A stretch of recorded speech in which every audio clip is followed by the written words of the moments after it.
Неудачная попытка избежать одного столкновения привела к крупной аварии. 3 автомобиля столкнулись поздним вечером на 3-й транспортной дамбе. За несколько мгновений до удара один из них остановился на краю проезжей части. В чем причина остановки и почему другие автомобилисты не смогли его объехать, знает Алия Хайруддинова.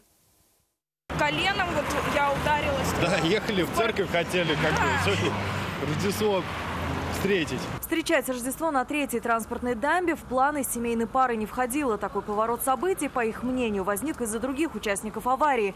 Рассказали, что на мосту в правом ряду стоял автомобиль такси. Едущий по той же полосе водитель Део Некси, что машина не двигается, видимо, понял слишком поздно. И в самый последний момент пытался избежать столкновения с ним, резко перестроившись из крайнего ряда в средний. Такой маневр застал врасплох водителя Лады Гранта. Он перед нами начал выворачивать. Он начал объезжать такси, вынырнул перед нами, и, соответственно, мы не успеваем его уже не объехать, потому что правая сторона вся занята. Это все резко произошло. Он выныривает и останавливается. Просто вот останавливается. А я еду, я останавливаюсь, и меня машина просто несет. Я ничего на нее не могу уже повлиять. Свое мнение по поводу произошедшего рассказал и таксист. Мужчина пояснил, что его автомобиль заглох. Он вышел из машины и попытался выяснить причину неисправности. Зайти обратно не успел. Авария произошла на его глазах.